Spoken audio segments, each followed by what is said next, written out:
sujud kita 2 kali. Makanya apa? Supaya kita lebih banyak sujud, supaya ketika seorang hamba sering sujud, banyak sujudnya, itulah posisinya paling dekat dengan Allah Subhanahu wa taala.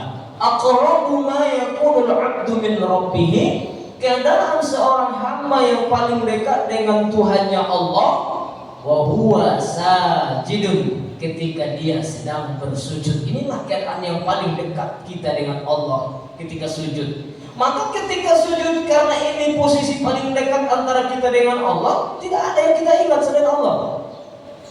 Cuma ada yang bertanya, Ustaz ya, kalau dalam sujud itu bolehkah kita panjangkan sujud kita?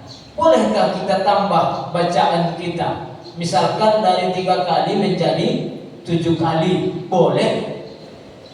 Subhana rabbiyal a'la wa bihamdihi, dari 3 kali menjadi 7 kali, ila sab'in aw 'ashratin, sampai 7 kali ataupun 11 kali boleh.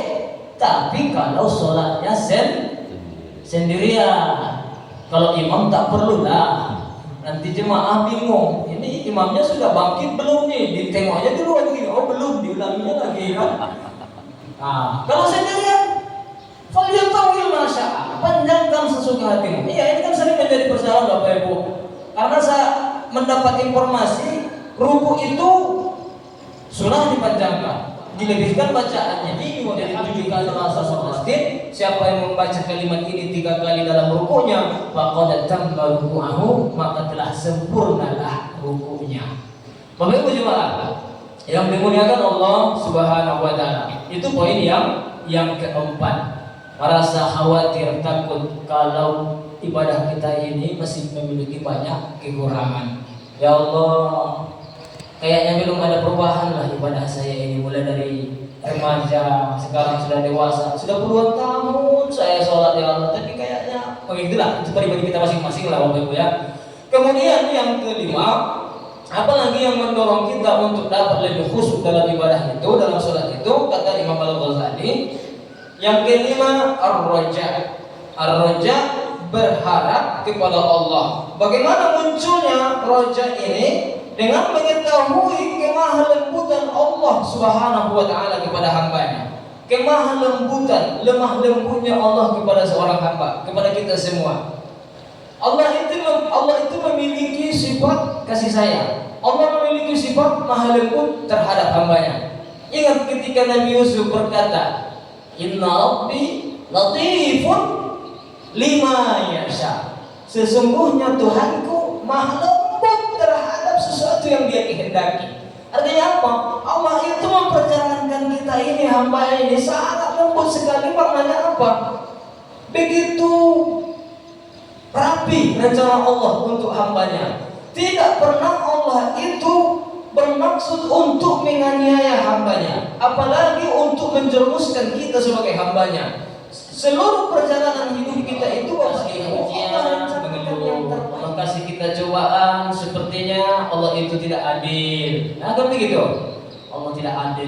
Kenapa lah saya begini ya Allah? Kenapa lah aku harus menerima masalah ini, menerima cobaan ini? Padahal hakikatnya Allah itu sedang mengatur kita, menyampaikan kita kepada nikmat yang sangat besar. Allah yang mengaturnya. Bapak Ibu, jemaah yang dimuliakan Allah Subhanahu wa taala. Jadi Allah itu maha lembut terhadap seluruh hambanya. Inilah yang memunculkan kemudian rasa sifat rojak dalam diri kita. Berharap, apa yang diharapkan di sini? Berharap kalau kita bisa bertemu nanti dengan Allah.